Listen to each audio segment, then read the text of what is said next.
Ahava in Charlotte, North Carolina. And if you watch some of my past videos, I've been talking about how busy I've been lately. And it's true, I've been seriously busy. And it's awesome because the Lord put a desire in my heart to work on this project. And I'm finally coming to completion on it. I don't want to go into detail, but when I'm done with it, I'll tell you. But in any case, this time has really stretched me. And it's just so amazing when the Lord gives us a desire and then we pursue it and we believe in it and we keep working on that vision that He gives us in the unseen realms. Nobody else knows it. No one else can see it, but you see it so clearly. And then when you pursue it, despite all the challenges and all the obstacles, you feel such a sense of accomplishment. And that has helped me during this time. And I decided, okay, let me put up a YouTube video and let me share this with you. Is the story of Nehemiah. Nehemiah in the Bible, he was cupbearer to the king in Persia. And he found out that Jerusalem was in ruins and the gates and the wall was broken down, and it broke his heart to know that his homeland was in such distress.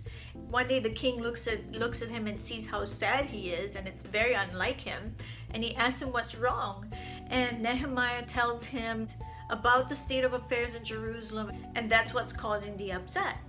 So the king says, what can I do for you? So Nehemiah thinks about it, and then he approaches the king and he says, I would like to have leave to go back and rebuild the wall. And the king, because this is a desire that the Lord put in Nehemiah's heart, the grace of God is on him, and the king says yes. And not only that, but Nehemiah has the boldness and wisdom to ask the king for supplies, for timber to help rebuild the gates. And he enlists help and gets the equipment that he needs. So he ends up going back to Jerusalem, and this man is amazing. Nehemiah is such an inspiration to really go for that vision that the Lord gave you and to keep going forward with endurance until the end. When he gets back to Jerusalem, first of all, because he's got so much zeal and faith, he enlists everyone and shares his vision. Let's rebuild the walls, let's work on it.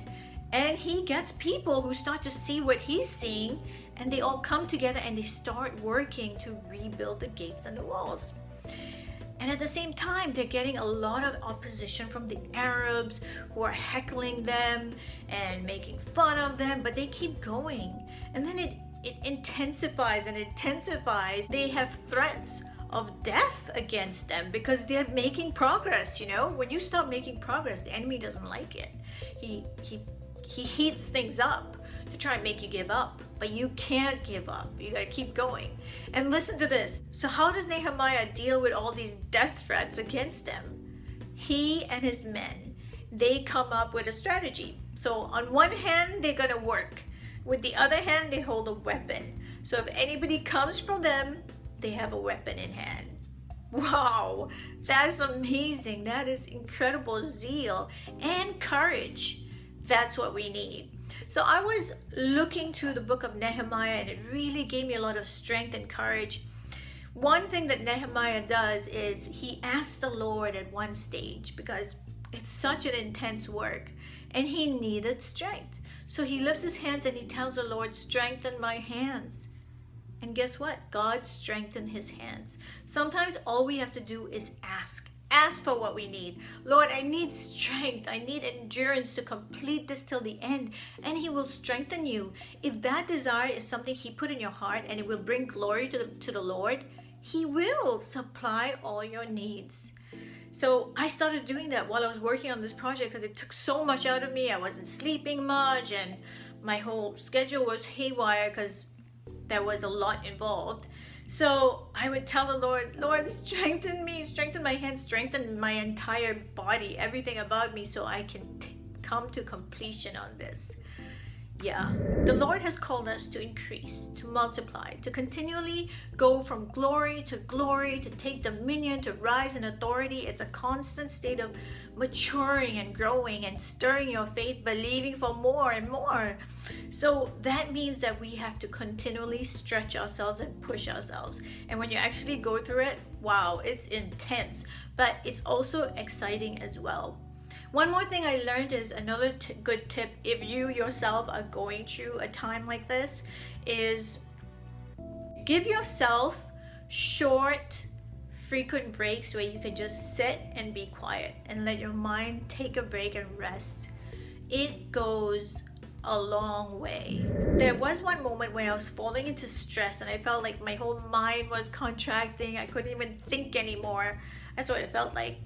And I just decided, you know what, I'm just going to rest right now and listen to the Word of God, forget all my deadlines, forget everything right now, and feed on the Word. And I put on audio Bible and I just lay back and I just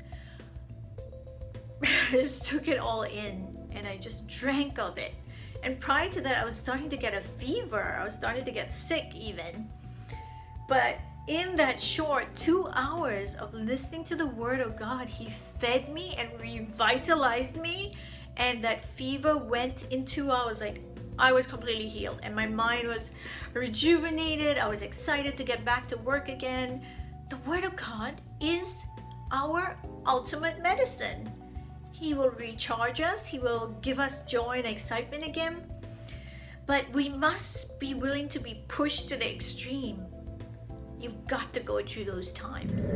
So that's my encouragement for today. Keep pushing yourself, keep stretching, keep stirring your faith. Dream big, and the Lord will surprise you. He will equip you, and you'll be a pleasing fragrance to Him. Love you guys, and see you next time. Shalom.